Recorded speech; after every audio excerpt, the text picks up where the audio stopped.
Hello everyone, welcome back to the channel. I am Matt Capper. There's another video on Raid Shadow Legends and another in our series of I Built Them So You Don't Have To. Today we're looking at ZII. She is one of the Doom Tower rewards under the normal scope. She's an epic Force Affinity Lizard champion. So without further ado, let's jump right into it and take a look at ZII.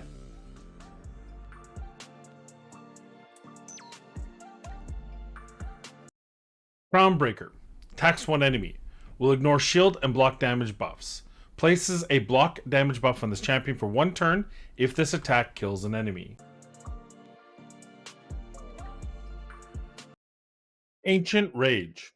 Places a 30% increased crit damage buff and a 50% increased attack buff on this champion for 3 turns, then grants an extra turn.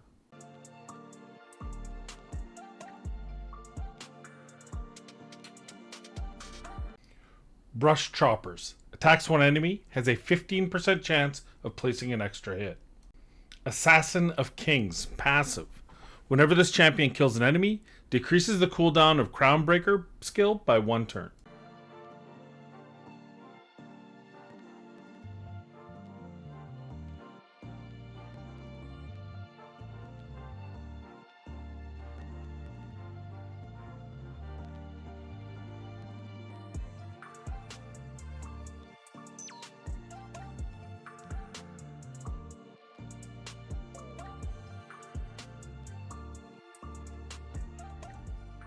Alright, there she is. We're going to call her ZII. I don't know if that's how you say her name. At this point, I've given up hope. I'm trying.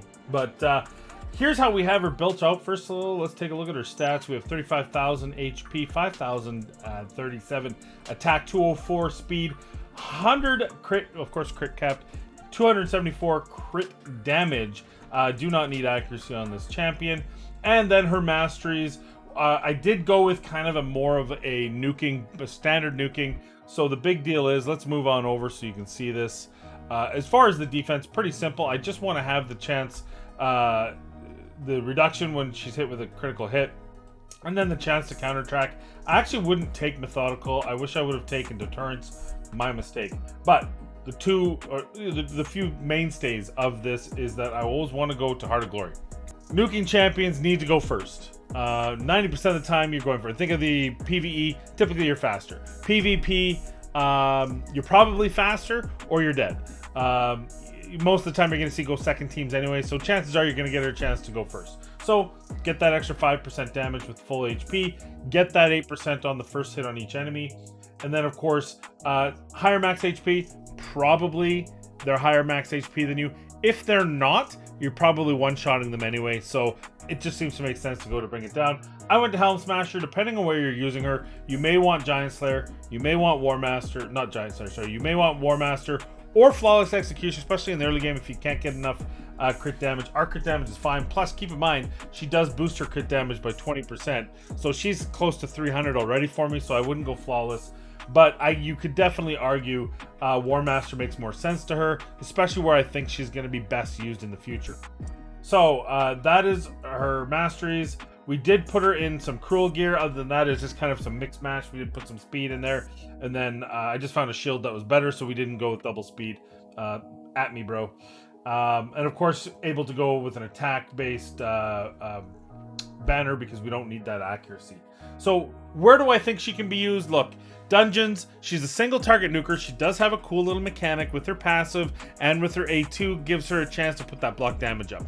That's nice, but I don't see that as a big deal in dungeons. This just isn't a champion that's going to be dungeons. Same with Doom Tower. Her mechanic absolutely does not work against bosses. When you think of bosses, this thing here reduces the cooldown whenever you kill an enemy. Well, in a boss, you're not going to kill the enemy until the encounter's over. This is nice no matter what, and an extra turn. So it really comes down to this. It does put a block damage if it kills an enemy. You're not killing an enemy against bosses. So her two big difference makers don't mean shit against bosses. So, and then the 15% chance to place an extra hit. We'll talk about that at the end, but so really, not dungeons, not bosses, not Doom Tower because of that. She's single target, so she's not a big wave clear. But where do you think you can use her? Well, absolutely in 2 places. Faction Wars, because the Lizardmen are very anemic in their damage among epics, and of course, in the secret room for the same reason. So let's take her to that secret room, and we'll show you kind of what she's able to do. It just so happens in the Doom Tower, I just unlocked that one. And for a lot of people, this can be a bit of a pain in the ass. So what we have here is we have ZII in there. ZII's giving us some block debuffs. He's bringing us the stealing run random buff. He's decreasing turn meter. We have Venomage, which is going to do some AoE damage. Is also going to improve damage because of her passive. She has a decreased defense. We're bringing in Durang because of... I like Durang better than Basilisk. I think Basilisk is a trash champion. I know you all hated me for forgetting that his A1 was AoE. That's how important he is to me. It's not enough, he's trash. This guy's a little bit better. I don't like the random, but he does really good damage. So we're bringing in Durang. And then we're of course, Broadmaw is... I'm sure everyone uses Broadmaw in any of these sort of scenarios, whether it's the Lizardman faction until you get enough Legos to not need them, or this scenario here. And then, of course, we're bringing in ZII. So, when you go in, this just kind of gives you an idea. So, let's try to freeze someone. Didn't get the freeze. That's fine. So, she gets the extra turn. So, she's giving herself increased attack. So, now she's at like 7,500 attack and 290-something crit damage. That's a big deal. We're gonna try to hit as hard as possible. You see nice big hits. They don't have any debuffs yet, so I mean we might as well put the block debuffs and stuff up. So there you go. Now with him, we want to probably use his A3. It's where it's not showing me the deal. And then this is just gonna make better damage for everyone. Yeah, you guys can do whatever you want. Whatever you want. Alright. Freeze. See? You just have to call it. You just have to like command it. Freeze. Now let's kill someone. That's going to hit the passive. So that's a big deal. Also, we can use that to steal some buffs. And we'll stun you so you can't bring them up. And we'll hit you. We'll freeze you. No, okay, well. In theory, it was great. Let's go after you again. Almost got you.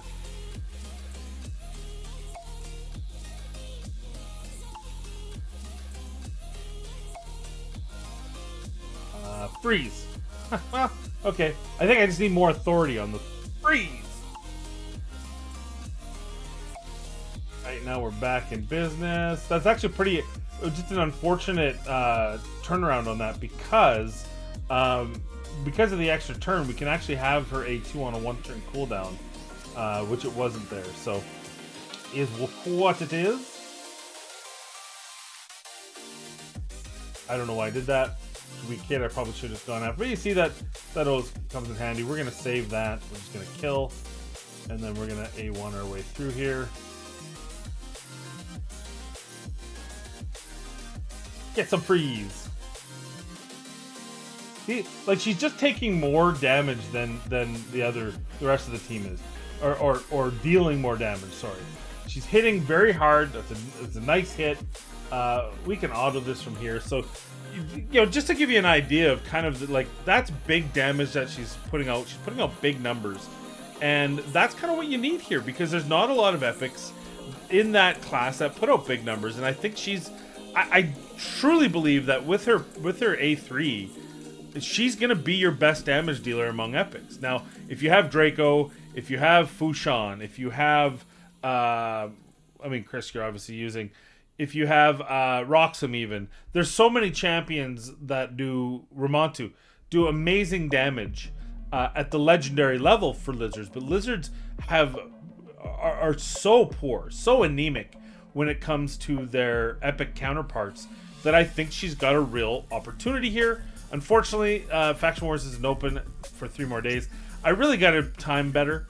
I know, trust me, but the reality here is if you need someone who's got those strong hit, of course this one's not the best. Look at all the weak hits she has to deal with. Not my favorite, but whatever. We'll manage. We'll whoop them.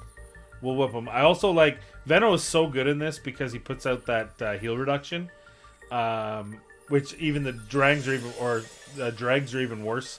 They really kind of put you in your place. She died there. Not a big deal. That's why we got Broadmaw here. She's not an HP champion, so you shouldn't be shocked that she might die once in a while. That's actually the first time I've had her die in this encounter.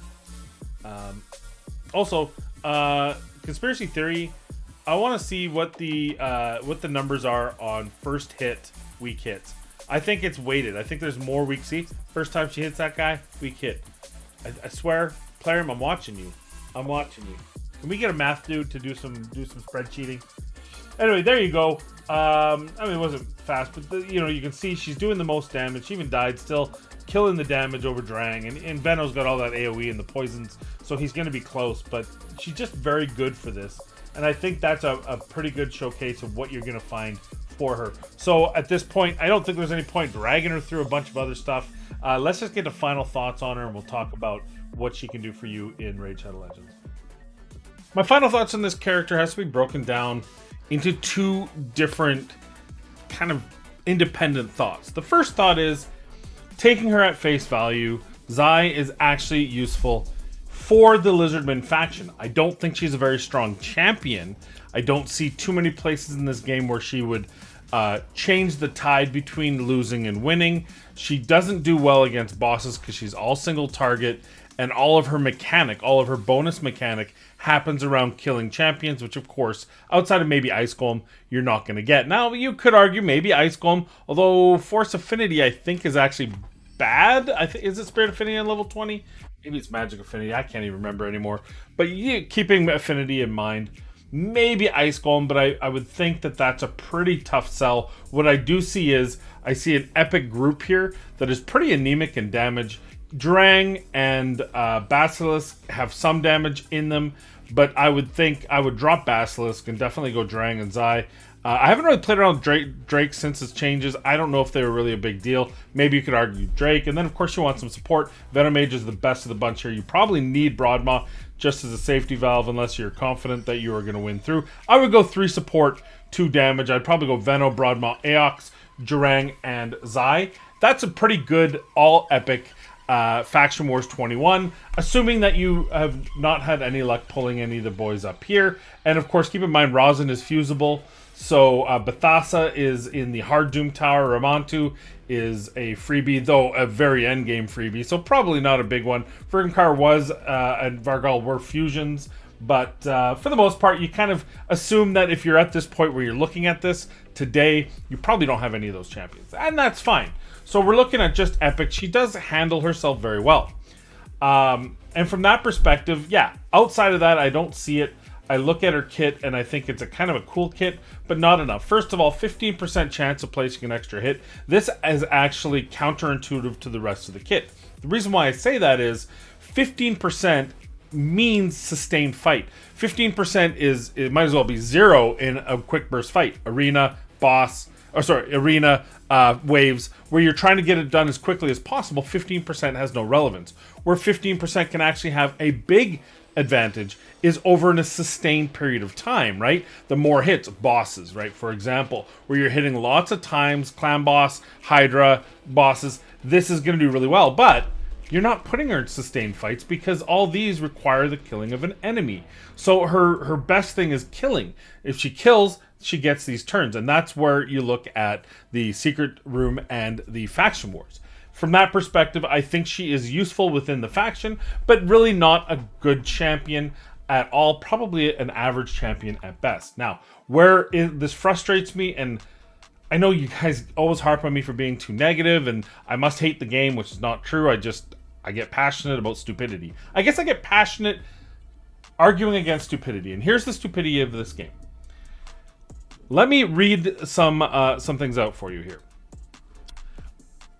Archmage Helmet, Akoth the Seared, Ryan the Conjurer, Dark Kale, Gwyneth, Taya, ZII, IXCKI. That is the 7th champion on the normal Doom Tower rotation. That takes you over 19 rotations to receive her. Remember, you get 3 fragments on each secret room. There's 12 secret rooms per rotation. Rotation lasts about 30 days. So 19 and a half rotations is about 19 and a half months. Also keep in mind, you're probably not hitting Doom Tower for at least 3 months completing it. Maybe you're getting partway there, so you could argue that, well, it's not going to be, but let's just say it's going to be about 2 years to receive ZII. 2 years, 24 months. 730 days to get this champion. And after 730 days of grinding, free-to-play, swearing, hating, sweating, blood, sweat, and tears, then elation that you can finally burn through the Doom Tower normal over and over again and get all those nice little free rewards, this is your champion. In that time, you've received Archmage, Koth, Rian, Dark Kael, Gwyneth, Taya. We've already done a video on Taya. Have I done a video? I mean to do a video on Gwyneth. You don't need me to do Dark Kael. Rayon's pretty good. Akoth, and Archmage is pretty OP, pretty top tier. Well, at least for among epics. So, after 2 years, the chances of you needing this champion, even as a free-to-play, is next to 0. I can't imagine a world which you haven't received Jurang, probably Venno, probably Basilisk, or maybe it's Drake, maybe it's Broodlord, Aox, Skathix, Broadmaw, which you can fuse, right? Jizzo, you get free. Quargon, which can help you out. Jurang, that can help you. All these champions together, you have probably already scratched and clawed your way through the Lizardman faction to defeat Lizardman faction and 3-star the entire so that you can get towards your Lydia. Now, after 2 years, maybe free-to-plays wouldn't all be doing well in Faction Wars. Faction Wars can be quite tough if you don't have the champions. But there's an even odds chance that you have your Lizardmen. For those of you who after 2 years don't, well, welcome. You've gotten a champion that you'll build out just to pass it through once and then probably never need again, other than just to set it and forget it for your Faction Wars dailies. This is too long. This is way too long a time and is absolutely mind-blowing to me that they haven't actually looked at this. Keep in mind, there's still two more to go. Liburga and Krakarth are still there after this champion. Now, for legendaries, I think maybe you can argue if you build good legendaries, which they haven't, but if you built good legendaries through this tier step, even 2 years later, if you can get through Hard Doom Tower, the 7th Vassal or Chromax, Chromax or Granjar might be ready for you. It might be good for you. It might be good for your account. It might be good for something. Epics, it's a lot harder to argue that because you get a lot more epics in the game. You get them a lot more frequently, and you typically have your favorites built out. So for a champion that's already not that good outside of her own faction, to wait 2 years to get her in your faction it's inexcusable on my part. And once again, I must plead and beg with the gods of Plarium, please make an open rotation on the Doom Tower, the free champions. Please do this. If we were able to choose which champion we were working on next, so that I could go, hey, I'm going to choose Dark Kael first, because he's probably the best of that group. Then maybe I do Archmage, then ZII. Because I want to get Lizardman, and I know that ZII can help me in Lizardman, because Matt Capper told me on his video. So now you're looking at 3 to 6 months, 7 months, depending on how long, maybe 8, 9, depending on how good your account is. But that is a far cry from the 19 to 24 months that you're going to need to get this champion under normal conditions. Why they don't allow this, why I can't, when I finish a champion, it brings up a list of all the different champions, in this case normal, so epic champions that are available, and I get to pick the next one that I'm going towards. Or make the shards completely generic, and that I can then place those shards on any one of these, or fragments, sorry, on any one of the champions I want to work on. That way, if I'm working on Dark Kael, then suddenly I get a couple of OPs, I pull a Calvalax, and I think, oh geez, I don't need Dark Kael anymore, or whatever the case may be, then I can switch gears and go to a different champion. I know that they want us to go through the Doom Tower, and I know these are free champions, and I'm not discounting that, but the fact is, ZII is useless by the time you get her for 95% of the accounts out there. Maybe the odd account, maybe I'm even saying maybe it's 20-25% of accounts might use her for the faction, for Faction Wars, but everyone else is not going to, because she's not a strong champion, and she's not strong outside of that. So building her for anything other than to get through the Lizardman faction is just not going to happen, especially after 2 years. There's no way, if she is situationally useful in her own faction after 2 years, that she could possibly be useful in the grander scheme of things after 2 years. Plarium, fix this. So my honest assessment of ZII is while she is situationally useful because of how long it takes for you to get her in the game, there are very few people that are going to find any use for her at all. She's going to be in the vault, and she's going to be another in the long list of disappointing champions out of the Doom Tower that are both uninspiring and, unfortunately, vastly unusable. That's my thoughts on ZII. What do you think? Am I crazy? Is there something I'm missing here? Let me know in the comments down below. But, of course, as always, in the meantime, and in between time, that's another edition of I Built Them So You Don't Have To. Thank you. Rest in peace, Ed Whalen. And we'll see you in the next video.